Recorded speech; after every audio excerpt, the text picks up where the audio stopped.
ज्ञान बाग मौजूदा जुल्फकार बाग।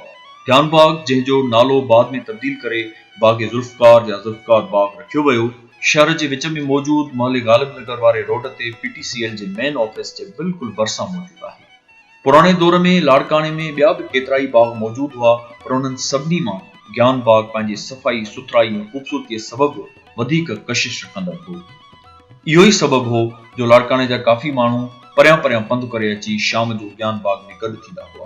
उन दौर में शाम जे वक़्तु बागनि में वेही कचहरियूं करण जो रिवाज आम हो, जो शहर में ॿियूं के ख़ासि तफ़रीह जूं जायूं मौजूद न हुयूं। मुख़्तलिफ़ तबक़नि वारा माण्हू अलॻि अलॻि थी कचहरी जो सुरूर वठंदा हुआ। फिल्मुनि जा शौक़ीन अलॻि त सियासत ते ॻाल्हाईंदड़ अलॻि, अदीब बि पंहिंजी अलॻि चोकली लॻाए वेहंदा हुआ।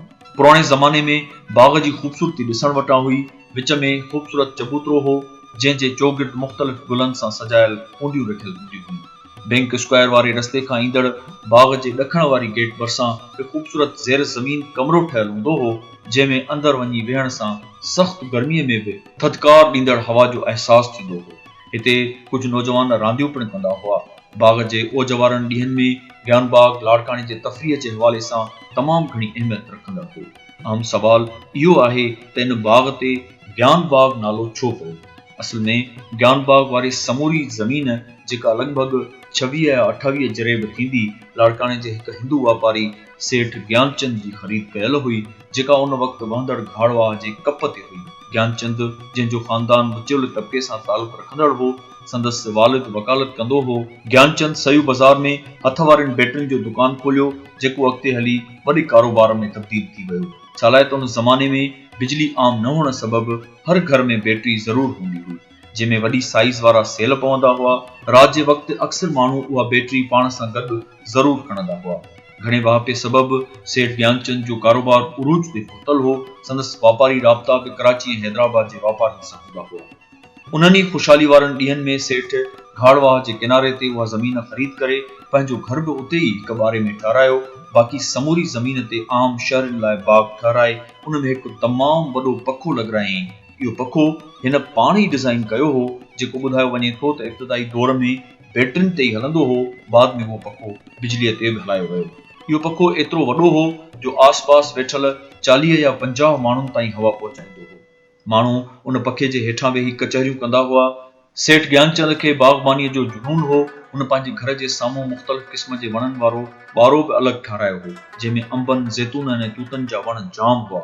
सेठ ज्ञानचंद ते हिक ॿिए जे पुठियां ॾुख वारा ॾींहं आया, जो संदसि वालिद जी देहांत थी वई, जंहिंखां पोइ तुर्त ई संदसि माउ बि विछड़ी वई ऐं उन्हनि जे पोयां संदसि घरवारी बि मोकिलाए वई। अहिड़े सदमे सबबि संदसि मन मलूल थी पियो।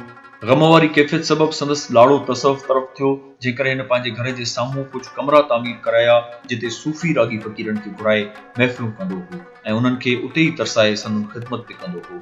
उन्हनि ई ॾींहंनि में सेठ ज्ञानचंद पंहिंजे विछड़ी वियल घरवारी जे नाले सां औरतुनि ऐं ॿारनि लाइ हिकु ॿारे खे मख़सूस करे उन ते सीता देवी नालो रखियो। उन बारे में शहर जूं औरतूं ऐं ॿार ईंदा हुआ, जिते पींघूं बि लॻल हूंदियूं हुयूं। उते खाइण पीअण जूं शयूं बि रखियूं वेंदियूं हुयूं।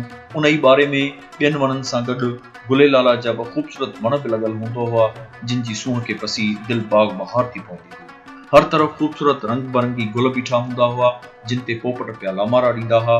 छा त ज़मानो हो! सिर्फ़ बाग में पींघ ते लुॾण ऐं गुलनि जी सुगंध वठण बि वॾी तफ़रीह महसूस थींदी हुई। उन दौर में लाड़काने में रिक्शनि ऐं चिमचिन जो शोर न हो। रोड ते फ़क़ति टांगा हलंदा हुआ। आवाज़ बि सिर्फ़ घोड़नि जे टॉप टॉप जंदा हुआ। ॿियो हर पासे आनंद हो।